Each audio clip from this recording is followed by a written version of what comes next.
live streamed as well. And welcome everyone. So this is the 6th session of the day, and we've got 6 more until midnight, and then that's Bahrain and Qatar time, and then we're back here tomorrow with the remainder of the conference. 24 speakers over 24 hours addressing coaching, supervision, leadership, equality, diversity, equity, inclusion, and belonging.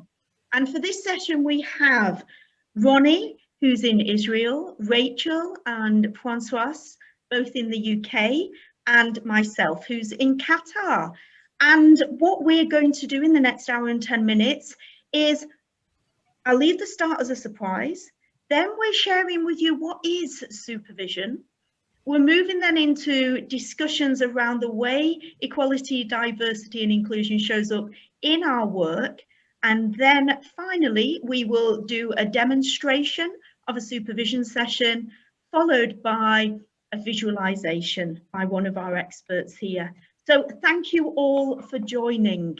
Really appreciate your time for this fabulous cause. Thank you. And who would like to go first with their introduction? Ladies? Oh, it's always just so polite. Shall I go first? Polite. So there's one of my facts about me. I'm not overly polite. I'm quite blunt for a Brit. So my name is Rachel Woods. I am a coach, but that is as obvious for being here, and a supervisor. I'm married. You wouldn't know that by looking at me. I'm British. I'm agnostic. I live in the countryside and I have no children. Thank you, Rachel. Who's next? I can go next. Thank you, Rony.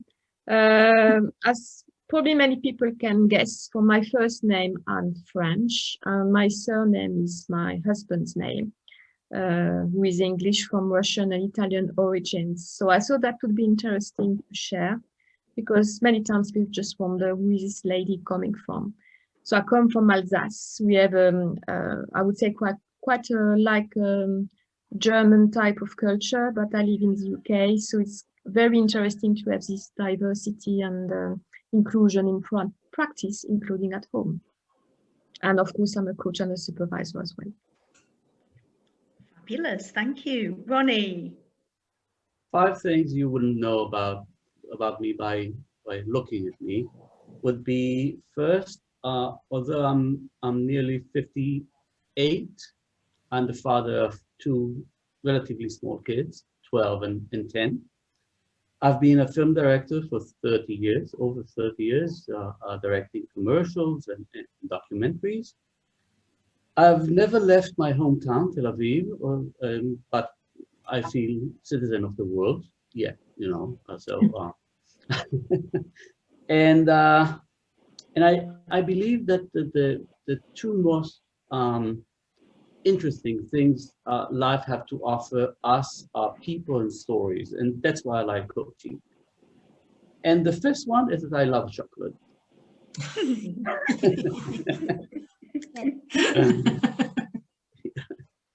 And then my question is it chocolate, any chocolate, or the really good quality 80% cocoa solid chocolate?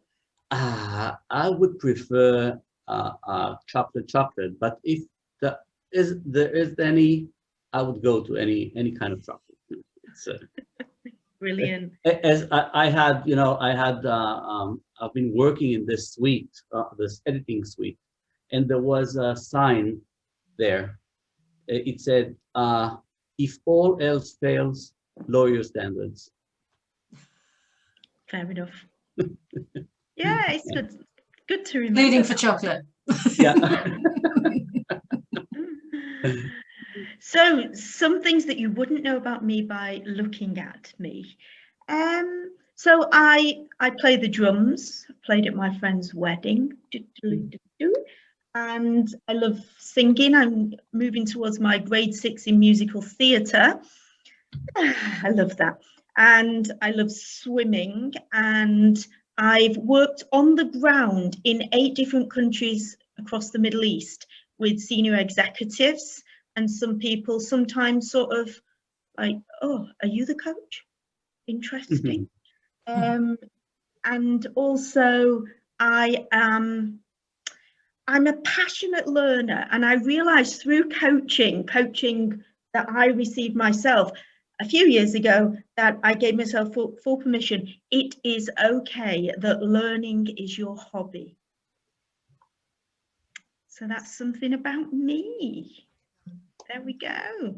So where we're moving to now is, what is the difference between coaching, supervision, mentor coaching, consulting, and all the other developmental things out there? So who'd like to start with a synopsis of what is coaching, just in case there's anyone on the session who is not familiar with it? Silence. Rachel, what's coaching? I'm trying to remember the actual, I think it was Whitmore's, wasn't it, description of coaching as a conversation about and to the ends of improving performance or efficacy for an individual. Arguably, it's got a bit more than that, and that's a very purist notion of taking somebody on a journey to find their own solutions towards what they need to be better in some way, or to do better, or to grow. I think you're right, it has been blurred. So there's an awful lot of people I see coaching that I would say are more mentors, and some folks that are coaching that I think stray into the counselling arena as well. So I think coaching, no matter how you describe it, I think as long as you describe your version of it clearly to your clients, is broad as a spectrum, if that's fair to say. But for me, it's the Whitmore description. So I don't give answers. My answers are not my clients' answers, so therefore I help them get to their answers through effective questioning and narrative. And for me, I trained initially with CTI and then many different schools along the way, and I have always been non-directive.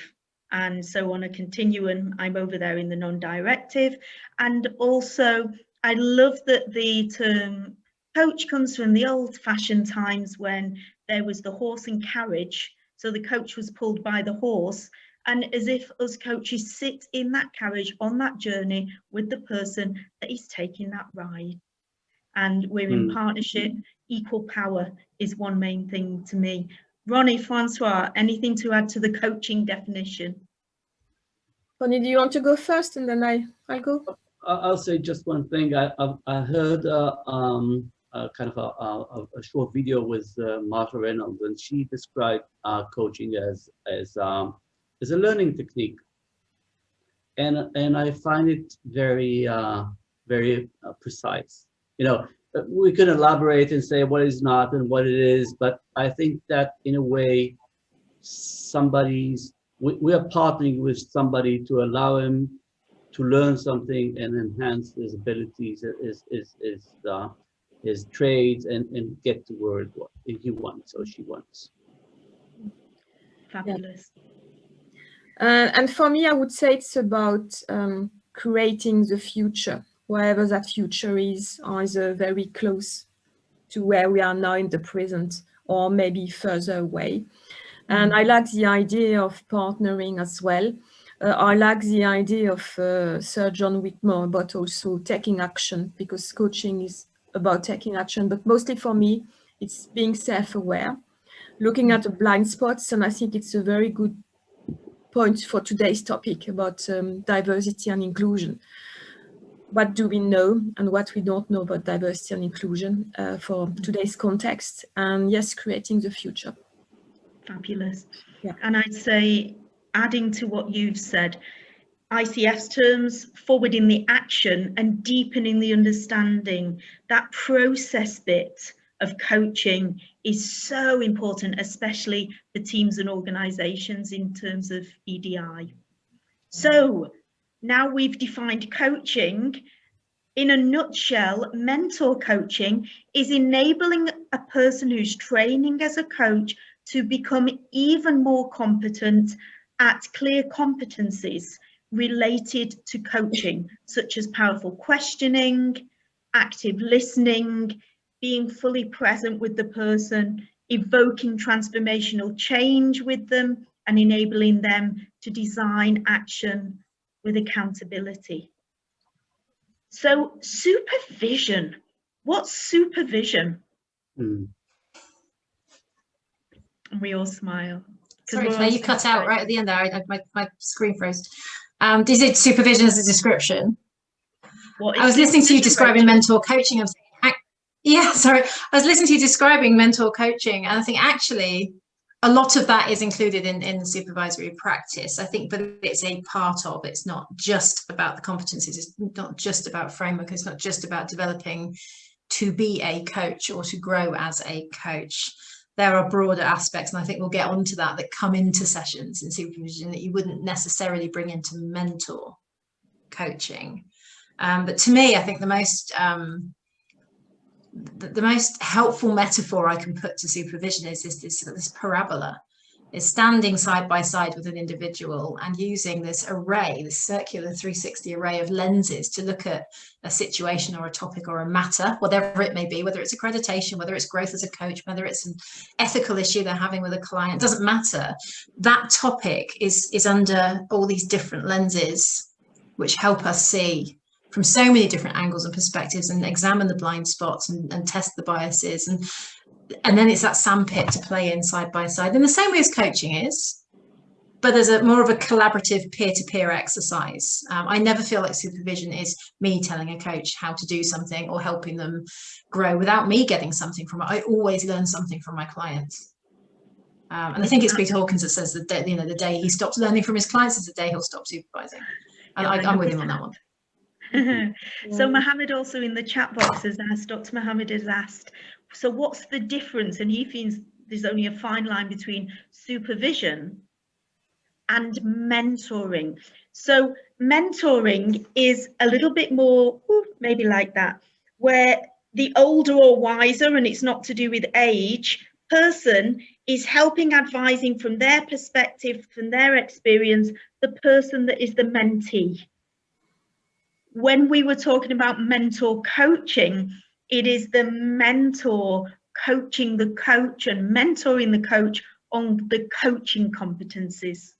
Yeah, Claire, I think it's very important that you make that clear to everybody. Mentor coaching is very specific. It's not mentoring. It's in the context of the ICF framework to become a professional coach and master coach. Whereas mentoring is a much more general term for sharing knowledge, sharing experience, sharing guidance with the mentee. Whereas coaching, as you explained very well, Claire, is non-directive, except for coaches who decide to have a directive approach, which can happen.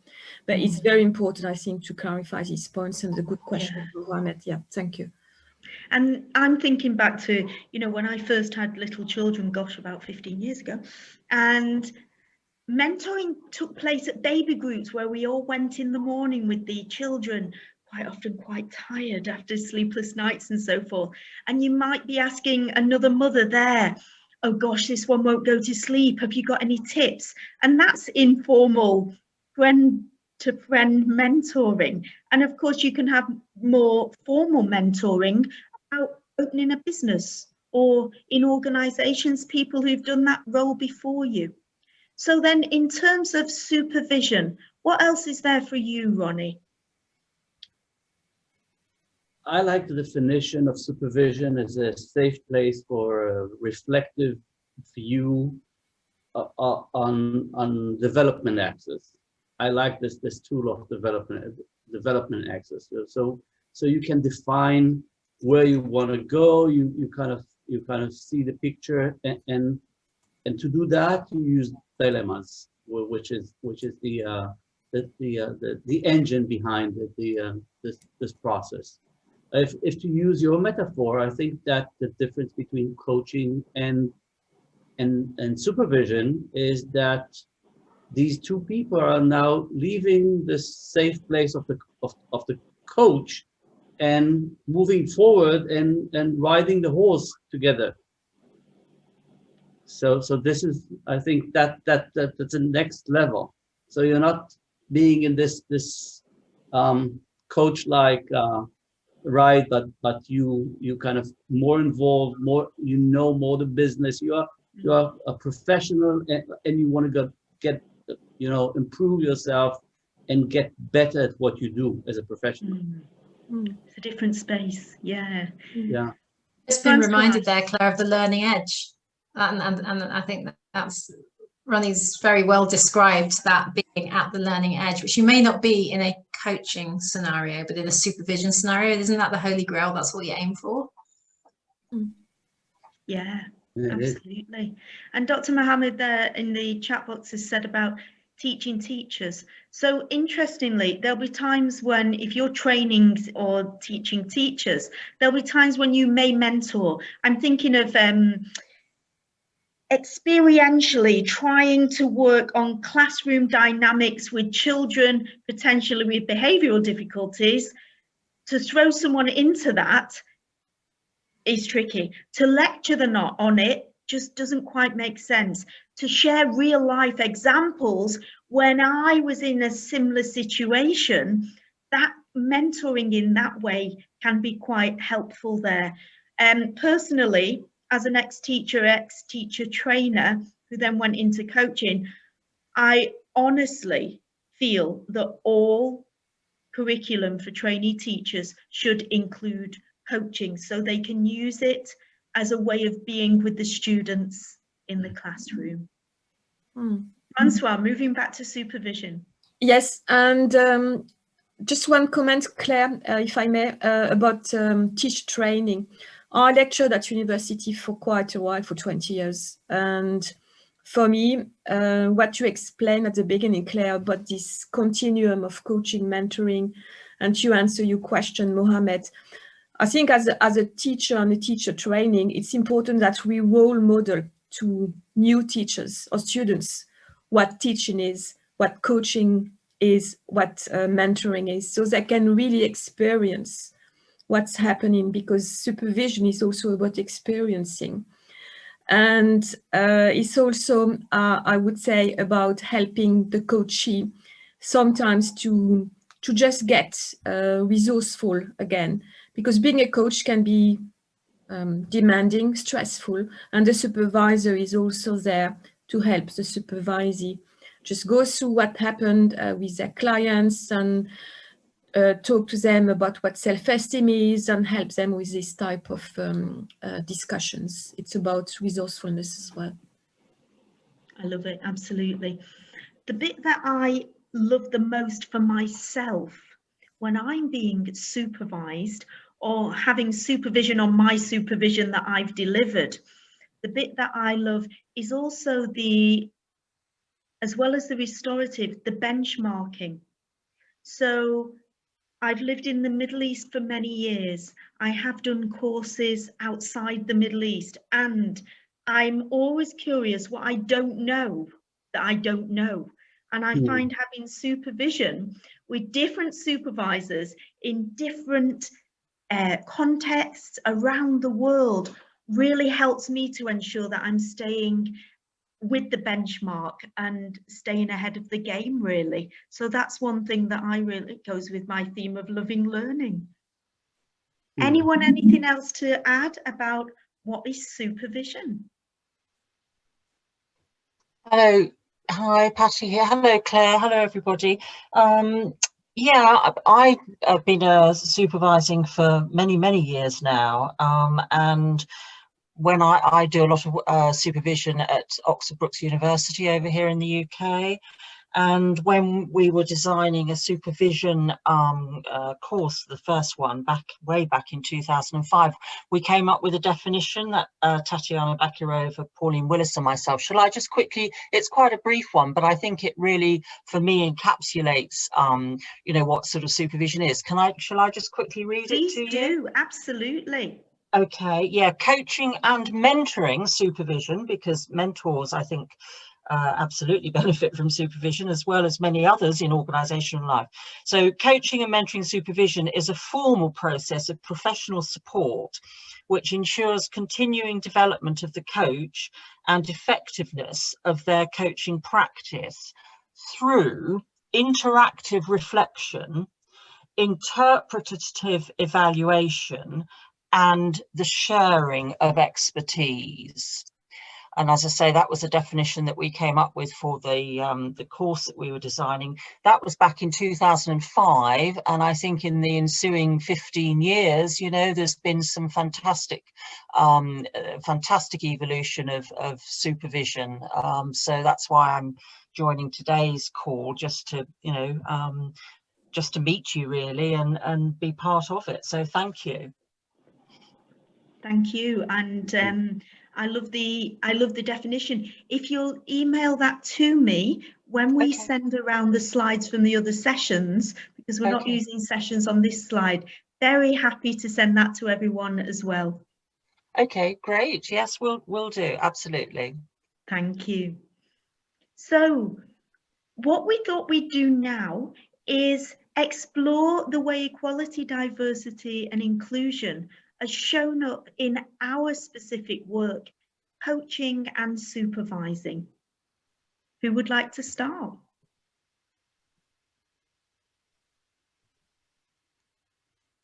I'm sensing a pattern here. But I'm happy. It's okay. It's no problem.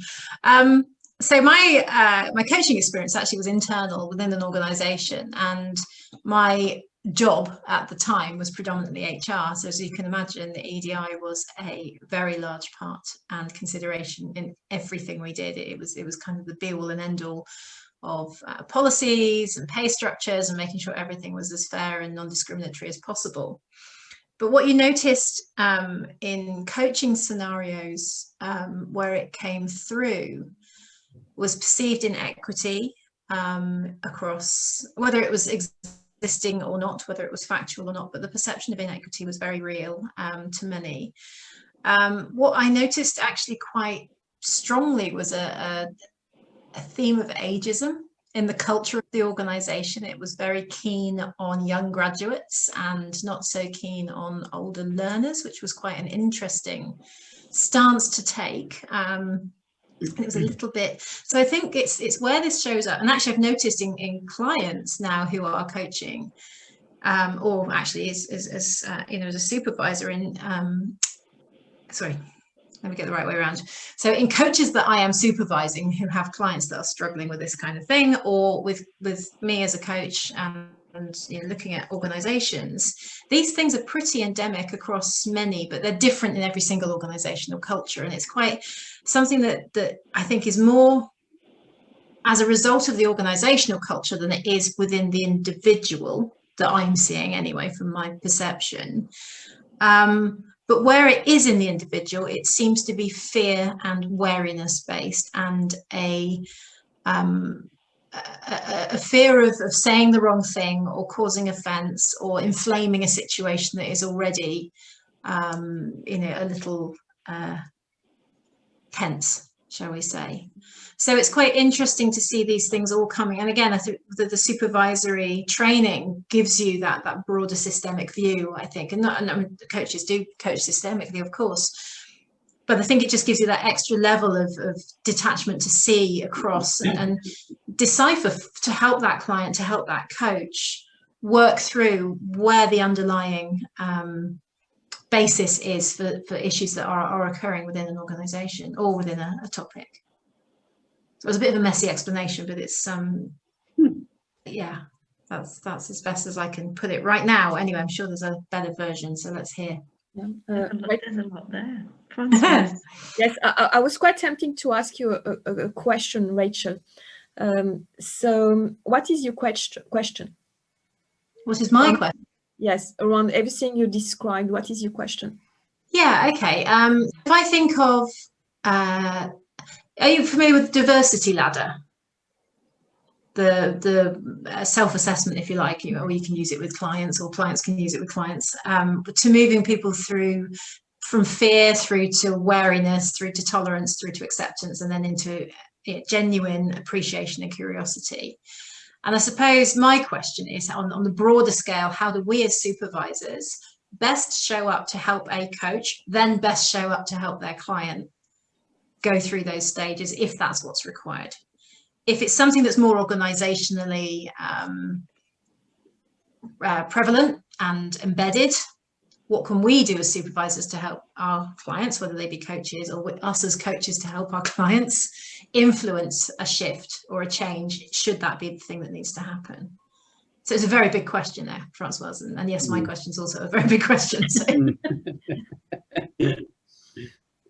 Coaching and supervision is also about asking questions. So we're absolutely in the topic. Yeah, absolutely. So I think that over the years, a big thing for me, and it's close to my heart, is giving people voice and the space for people to say and tap into what they're really experiencing is so important. So I'm thinking here around, from my experience, a lot with women who are entrepreneurs in, for example, Saudi Arabia, women in organizations across the Middle East, and some men in organizations across the Middle East, and then age, which also brings in things that there's topics where people sometimes, and I've seen it happen, sort of go, oh no, here we go. Things like menopause and the things around that, and then, you know, maternity and paternity, and then also career. We've had a session with Tristram Hooley today, career and social class, and then also things around tapping into teams trying to work out their unconscious biases, as well as the, you know, the choices that are available and the ones that people are brave enough to choose for what their systems need. So there's a few ways that it's come up in my work. Anyone else wish to add?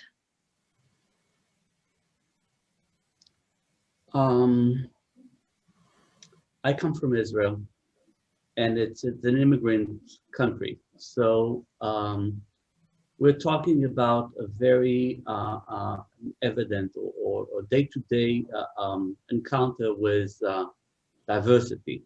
We have 20% Israeli Arabs, we have 20% Orthodox Jews, we have 50% women, we have, you know, diversity looks at you. Yet, I don't think that it's a matter of if, it's a matter of what. It's a matter of where to find it, because whenever two people meet, you have diversity, right? And keeping it targeted at titles, making it a very narrow perspective of diversity and inclusion, in my taste. I think that is very important to understand that we're looking at biases all over. You know, it doesn't matter who, what is the origin, and we're talking about unconscious and conscious biases. You know, so conscious biases are quite easy, you know, because they are there, and you could, you know, address them. You could do a process with them. Addressing unconscious biases are the tricky part, because it's a matter of identifying it, calling it by name, and when you look at the organization, usually, because EDI is there, you know, it is talked about. It is you know, the organization understand the need to be diverse, or the worst to be diverse, but I feel kind of an unease. You know, it's kind of it's not a taboo, but it's something that people, because it's not comfortable enough, so they put it aside. They kind of ignore it. You know, I understand that you are different. I accept it. I kind of even cherish it, but I don't explore it. I don't try and figure out, what does it mean for me? What does it mean for you? And I think this is the part that is interesting for me, working in that environment. Yeah, thank you. Yes, thank you, Rony, for saying that. For me, I also come from a region, Alsace, which was in the middle of Europe before the EU expanded towards the east side of the EU. And to go back to what we were saying earlier, one of, I would say, the differences between coaching and supervision is, in supervision, we really look at the broader picture. Rachel used the word systemic, and we try really to take into account everything that's happening. And when we consider diversity, it's also seeing it from the people living in another country, from a different background. So it's having this collective view of what diversity is. And then hopefully having some inclusion of people who are different to us. I love it. So I'm thinking of a question that Peter Hawkins has asked, and obviously it doesn't apply to everyone. What do your children's children need you to be supervised on today? It's just fabulous. And I think for me, supervision is something that would be amazing for every leader in governments, in countries, in organizations to have, obviously, as well as potentially mentoring and of course coaching, because there's so much that can be unraveled, and the amount of learning about ourselves that takes place and who we want to be in the world. Anything else to add? Yeah, I absolutely agree with you there about sorry, Patty, continue. Yeah, hi, sorry, can you hear me? We can. Oh, great. Yeah, I absolutely agree with you. Absolutely agree with you about how supervision is evolving now into the wider organizational system, because of course, thank heavens, it's become embedded in coaching, coaching practice, which is great. But it's certainly broadening out now, and I myself supervise leaders. It's as we know, a different contract to the coaching contract, and I think it's absolutely invaluable, and people, I think, are now becoming far more interested in it. And in Apex that I'm involved with, that I founded some 15, 16 years ago, it's something that we have a community of practice discussing as well, leadership, supervision, and there's some interesting articles beginning to be written as well. So exciting times ahead. I think we all agree, absolutely would agree that it's an invaluable relationship for leaders and other people in organizations. And I think even more so considering what the world's been going through this last 8-9 months. Yeah. I've got to say, to add on to what Patty said just then around leadership supervision, and in my HR career, now that I know more about supervision, now that I'm supervising myself, I would have benefited hugely from a supervisor, not a coach. I had a coach, and they were great. It was brilliant. It helped me cope with a lot of things, but didn't help me look at the broader picture across the organization, didn't help me look at that seventh mode, which is one of the models that we've played with several times, you and I, Claire and Francoise. It wasn't there. So actually, I think that would have been actually an immensely powerful thing for me as a professional versus me as a coach. And it's not something that's common. I don't know how many HRDs have supervision. There is no supervision for HR that I know of. I think they have coaches and business coaches. So it's really interesting to actually broaden supervision outside of coaching. And I think all of this, yes, go Patty. Yes, sorry, I was just going to say, Rachel, in response there, I'm aware of a group now of HRDs who actually are receiving supervision, so, and they've gone for it. And so it's, as you say, it's I think it's beginning to happen and is recognised as a really professional benefit. Yeah. Thank you. And the bit in there in terms of naive questioning where the supervisor is not knowing, and it's okay to bravely be curious and vulnerable about things we don't know, and things that the person we're supervising may not know it's in their emerging future in terms of what's around the corner. There's so much amazing, fabulous stuff around supervision. So shall we move into a demo? This has not been rehearsed at all. We are just totally, Patty, honestly, if you want to join in with us, then you're very welcome, because you're an experienced supervisor. So Rachel. Yes. Just briefly, in terms of contracting, this is not a confidential session because it's being live streamed, as you're aware. Yes. So that's the first important thing. And we are here with you, with your clients who are not present on this call, and yet they are part of the supervision. And let's discover together ways that you can impact your systems even more. Anything, anyone else want to add anything around the always be contracting? Just Claire, how long have we got for the session? So we've got about 20 minutes, 15, 20 minutes. Right.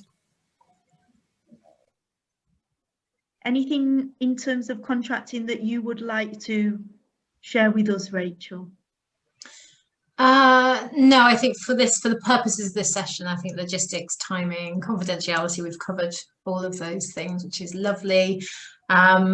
I know you, so it's I think we can bypass introductions on that front. So now I'm happy to forge ahead. And as a supervisor, you're clear what supervision is as well. I am, yes. Yeah. So what topic would you like to bring to supervision today? Yeah, so I was thinking about this, but considering the topic that we're covering today, and I'm happy to be a little bit creative in that this is a past client, actually, so this work has finished, but it'd be interesting to examine for myself what could have been different had I taken this one to supervision. So just to preempt almost my contracting, if you like, back to you. I, as a coach, had a client who was seeking career progression in an organisation. So we started with the premise of career coaching. She was looking at her options and possibilities. I quite quickly noticed there was an awful lot of limiting beliefs that she was putting upon herself. She was putting barriers up relating to her age. And I say self because when we explored it further, there didn't seem to be any huge amounts of evidence or even anecdotal examples of where individuals within her organisation hadn't managed to move forward at her age. And she was 48, so we're not, you know, in my worldview, that to me that doesn't seem particularly old. She was only 2 or 3 years older than me. So this was a really interesting exploration with her about these views of being seen to be, or thinking that she was being seen to be over the hill, if you like. And that was her exact words. I feel like I'm over the hill, even though I'm only she was literally just approaching 50. So it was quite an interesting exploration, I suppose, of a lot of possibilities, a lot of different roles. She came with this whole list of roles that she was quite interested in, and it seemed actually quite scattergun. And quite a broad range of roles. She had some very transferable skills. So I think she probably could have, it looked on the face of it, she could have done at least half of those really well. And some would have been stretching, but still within her realm of capability, but might have been a little bit on the borderline of whether she would be accepted on the basis of her qualifications and her experience, not anything to do with her age. So I struggled a little bit for a while. I did, around this perception that it was her age holding her back. Mm. She was hanging on to that, really, really clinging on to this perception. It was her age that was giving her these knockbacks. It wasn't anything other than the fact that she was 48. So in terms of what you'd like to leave with in the next 15 minutes, what would be beneficial to you and your future clients around this? I think it took us a very long time to get to the bottom of what was really driving this fear, or almost excuse making, if you like, almost self-soothing. Now, don't get me wrong, I suspect in some recruitment processes there may have been a perception that the organization was looking for someone, you know, I hate to use the words younger and fresher, but you know what I mean? They're looking maybe for a graduate. Maybe they didn't have the budget for somebody with her experience, and therefore went with a younger candidate because they weren't expecting the salary that she was commanding, and she wasn't prepared to kind of drop the salary expectations. So, you know, we don't know 100% what the decision makers were doing, and it was impossible to second guess them.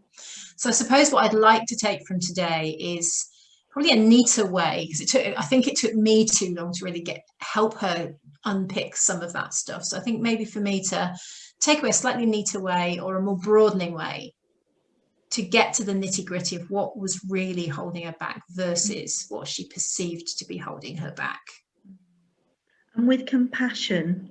With compassion, yeah. You said quite a lot then, which seems a parallel with what was going on in that session.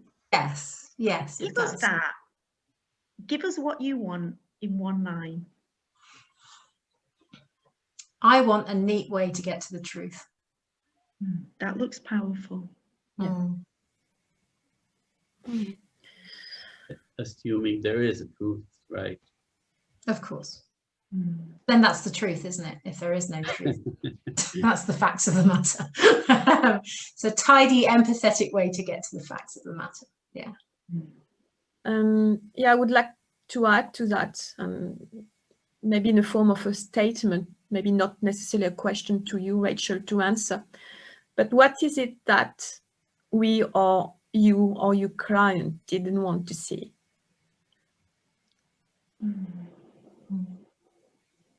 Talking about blind spots as a supervisor and a coach, you know what blind spots are.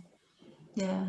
And we said earlier in the session that it's about self-awareness and about things we don't know as well, or we don't want to see.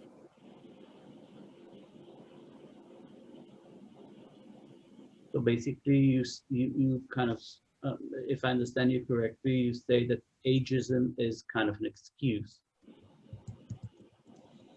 In this particular scenario, and it's difficult to run this as a live supervision because it is a historical, and I'm the spoilers, I know the ending. But, it did appear, and it came across quite strongly, that the knockbacks she was getting, she was apportioning to her age. Attributing, if you like, to her age. As opposed to looking at maybe the real reasons for the... What part of it was true? What part of it could you acknowledge, you know, as genuine, something that is working there?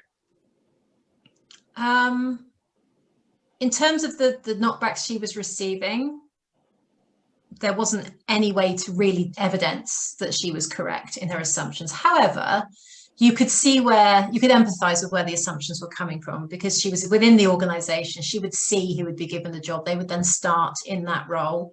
She wasn't looking at external opportunities. So she saw everyone coming in that was then filling the jobs that she'd been going for. And I think of about 6 or 7 roles, 5 were filled by younger candidates.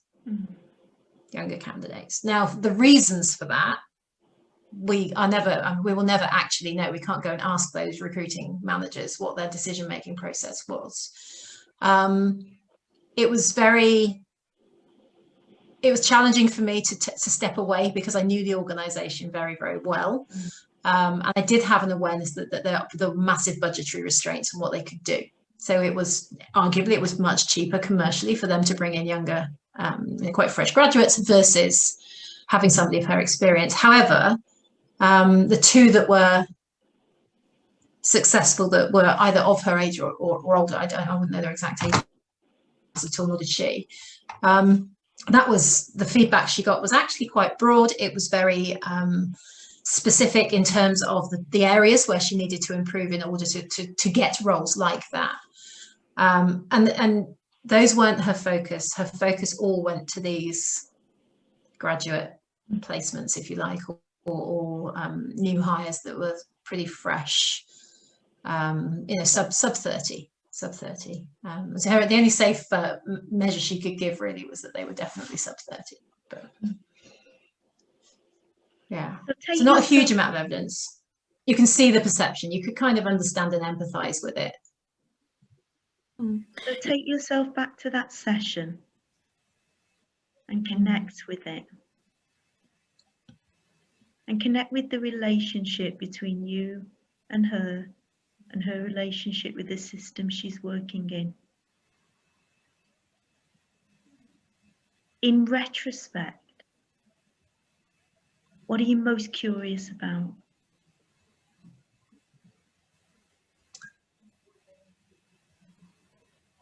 In retrospect, I'm most curious about what she was frightened of in the feedback.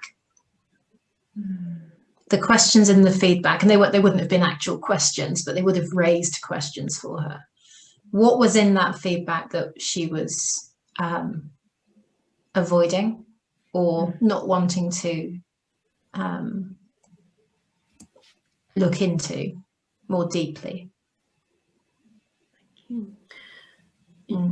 It sounds to me that there was maybe a bit of fear on both sides from what you say and the look on your face.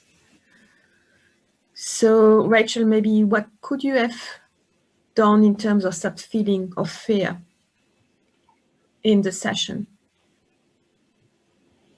Yeah, it's interesting, isn't it? And I never considered it fear. If anything, I felt I was too comfortable with her. I see. To the point of, I mean, not to the point of collusion, but to the point of maybe collaboration in some ways. But I think because I was comfortable with her, I also wasn't, blunt is the wrong word, but I wasn't direct enough in terms of asking the question, what is in that feedback you don't want to look at? Yeah, fear may not be the correct word. It's my sensation, but maybe it's another feeling that was shared between you and your client.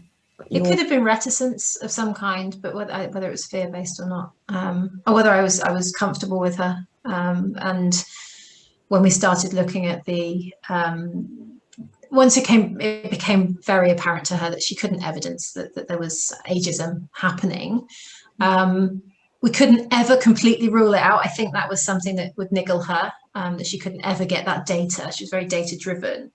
And actually I'm not, so I'm not particularly data driven, but she was very, she would like to have all the statistics and all the acknowledgements. So she got as much feedback as she possibly could, and yet wasn't really diving into it in the way you would expect somebody that detail driven to do so, which was quite interesting. I think I could have been more, pushy. Actually, I could have been a little bit more pushy as her coach to say, we need to look at this stuff because there may be something in there that will really help you. So it was about resistance, tension between you and her and the topic. Yeah, quite possibly. Yeah, quite possibly. And then there was always in the back of my head, there's always the HR hat to manage. I wasn't her HR stakeholder. She wasn't my stakeholder. We were detached by a whole business unit, so we weren't even in the same business, if you like, under the same umbrella, but we weren't in the same business. So, but at the same time, switching that off, because in my head I'm going, wow, okay, we're going to have a look at and do a deep dive as an HR team into the organisation as to whether this is endemic or not. So that may be where you saw fear, actually, Francoise. That may be as an HR team, we would have to find that out. But that's not about the coaching scenario. That's not about this topic. Yeah, you could be right. Yeah, I think it's a good point, because we were talking about earlier, but what we call the system in supervision. So what's happening and what was happening in the industry in that time. in terms maybe of difficult economic conditions, and so the fear may be in the system, but resistance. I'm just trying to give different words to what you were saying, to just build on the discussion. Yeah, I know. I think you've summarised that very well. It wasn't fear of the scenario right there and then with this particular coachee. It was probably fear of what we might have to do as an HR team with the wider organisation to work out if there was a problem. If there was a problem with somebody who was in sort of, you know, coming up to her 50s, it would be a bigger problem with somebody who's older again, or actually it could be the other end of the spectrum. We could have a problem with younger graduates not feeling, or entrants not feeling like they were getting opportunities. So yeah, that would have been, there would have been something in the back of my mind, seeing more work to do outside of the coaching situation, which may have, which may have been present without me realizing it. What interests me is how do you manage the two hats that you're wearing? You know, the HR and the coach. Yeah. So I had a very strict rule. I would not coach anyone that was in my business unit that I was responsible for at all. Yet you occasionally wore the HR hat. It was always there in my background. It was my profession. So coaching at the time was maybe 30% of my time, and the rest of my time was as an HR business partner to this or an element of this organization, not the whole thing. So I had to be very strict with myself that I didn't, I always use a coaching style within the organization, but I didn't coach within the organization. So I went outside into our other business units, which we didn't have much alignment with, very, very different streams of business, so that I could build my coaching practice and build up my experience. And I was qualifying at the time, I was on the MSc, so lots of practice was required. And yeah, there was, but in the back of your mind, and I think because you are, I think like any professional, when you study long enough and you do the job long enough, that habitual voice is always with you. Even now, if I am in a scenario where I'm coaching somebody who's going through something at work, and it happens to be something that might be leading them down the path of an employment tribunal, I have to work very, very hard to shut up that little HR voice that's jumping up and down and kind of quoting employment law at me, because it's not about that. It's about this client and their experience with that journey and with that process and so on and so forth. So yeah, it was a very interesting, it was a subject of an awful lot of assignments, if I'm honest, Henley. It came up in an awful lot of reflections, and actually it still does. It pops up in my journal every now and again, which is really interesting to see. It's still 9 months after leaving HR, it's still raising its head. So if there was two characters in a film or a play, I knew you were going to ask me this one. Really? What character were you playing? And what were they playing in that relationship? Gosh, film or a play?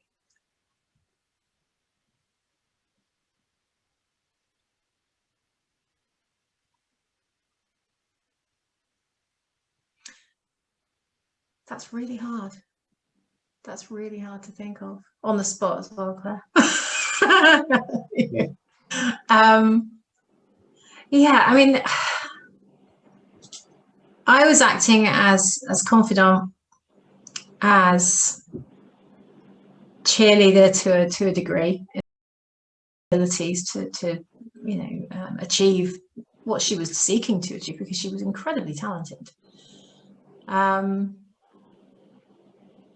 But at the same time, I felt like I was shining a light on the things that she wasn't willing to look at. I didn't do it quickly enough, but when we did get to that, when I did get around to doing it more directly, it was really effective. So I'm just trying to think of a film where someone's helping someone by shining a light on what they're not seeing.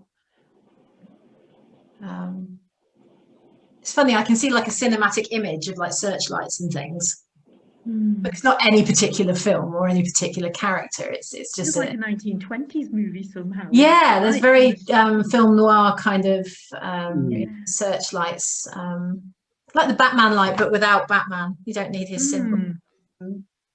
Just seeking something, you know, shining down to kind of put it in the spotlight. And in terms of what you know now, if that light was shining on you as the coach, who would you be? Who would I be? I don't know.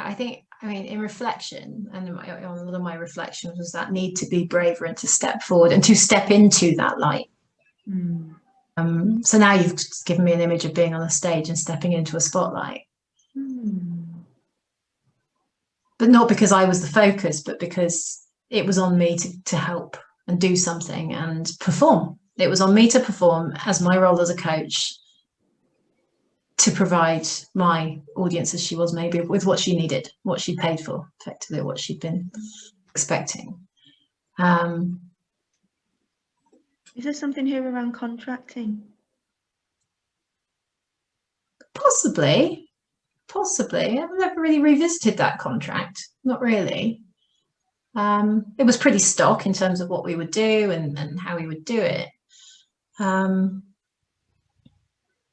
But there may have been an opportunity there that I missed to recontract and talk about the level of challenge she was comfortable with, or get into, I even just reframe a question to say that I've been quite kind until now. I'm about to ask you a question that's going to sound quite spiky, which I think is ultimately is what I did in the end. So to just give you a little bit of a sneaky peek of how it turned out, I did eventually ask a quite spiky question. But I think I tiptoed around it before I actually got around to asking it and being almost blunt with what was not being addressed.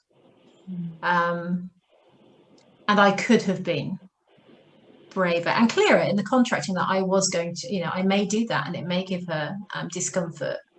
And how okay was she? Not how comfortable could she be with discomfort, but how okay was she with riding through that discomfort in a safe environment?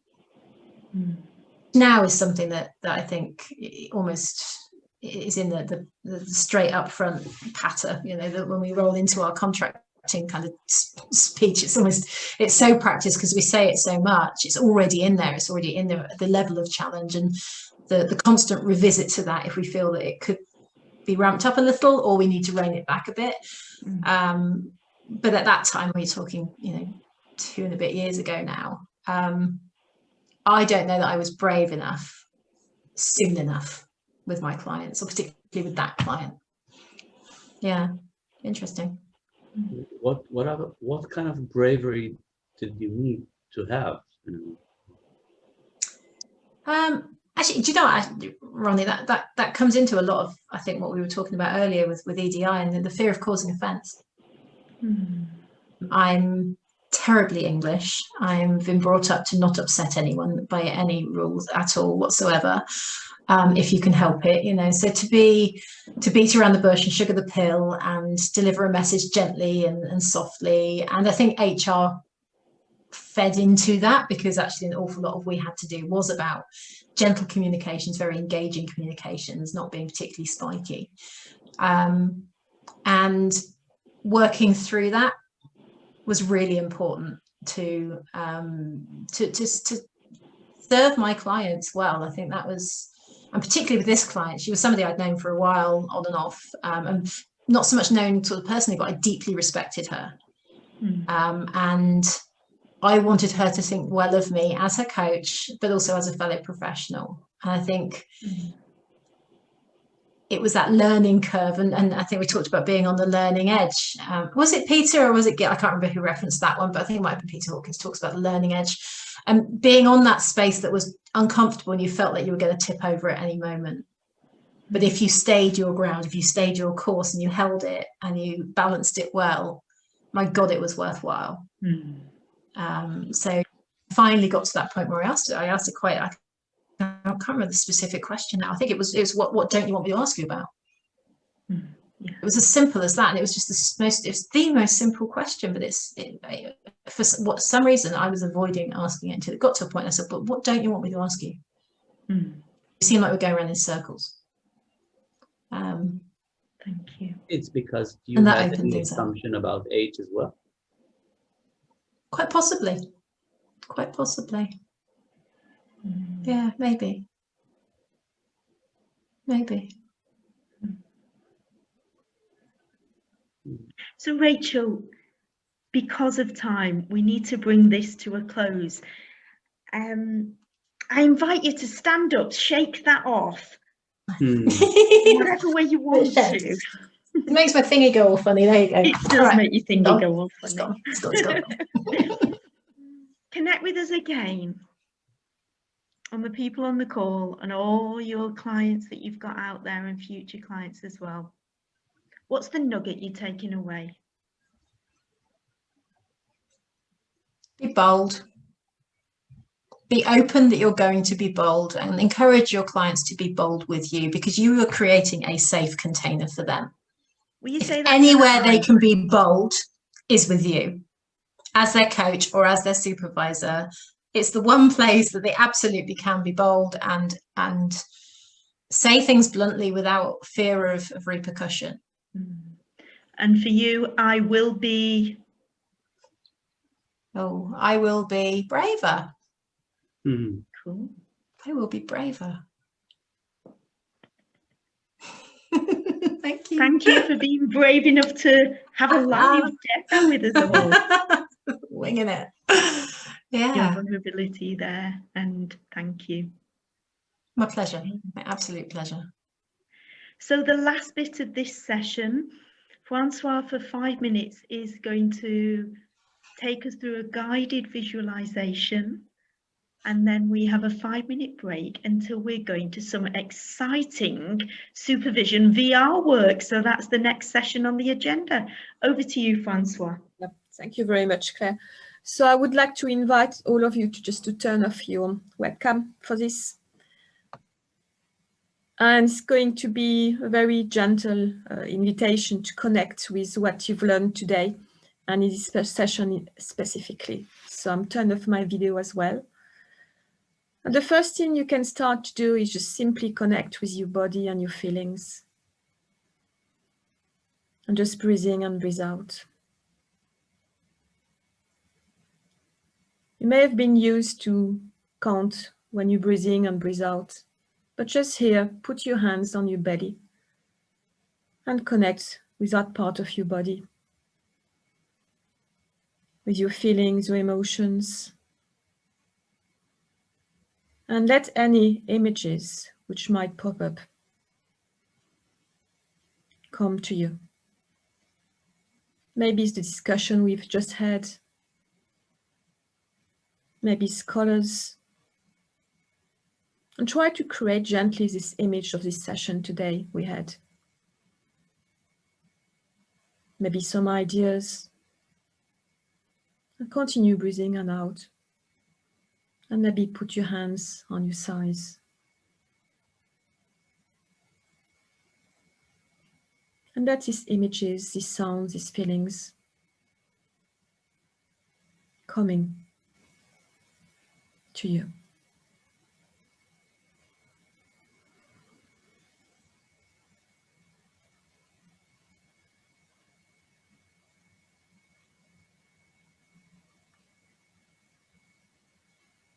And allow the silence to bring more images, sounds, feelings, words.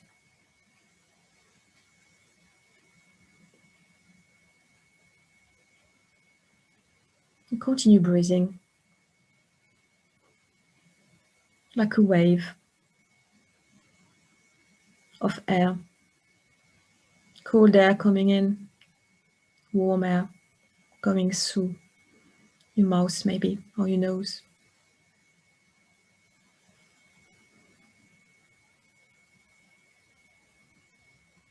Then gently try to add a few things that you learned today about the session,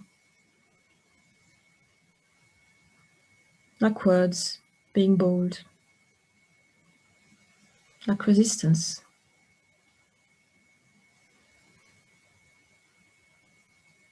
maybe a place you would like to be.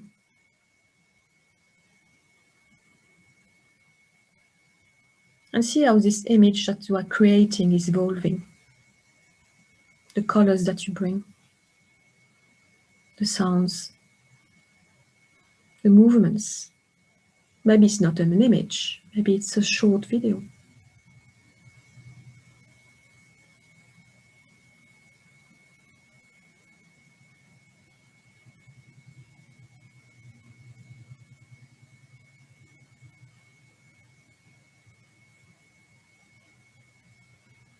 What is it about diversity that you like? What is it about diversity that you don't like? How would you like to be more inclusive? How would you like to show up? Add all this to your image, to your video, to your movie.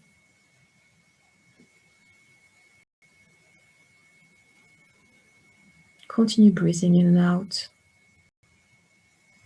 We're going to finish very slowly.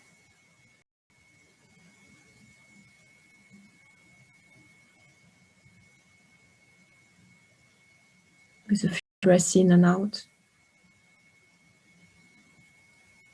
Leaving you with this image that you created. These feelings, these thoughts.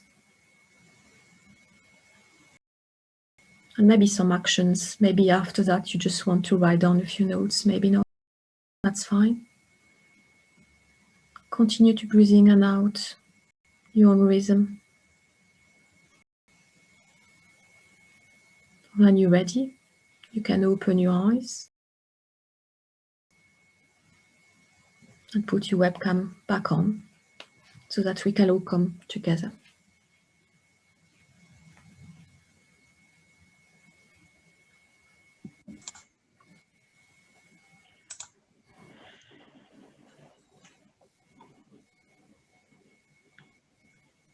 Thank you, Francoise.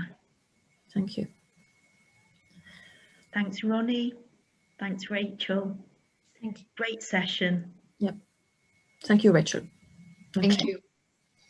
Feels so calm. Ready for a short 5-minute break before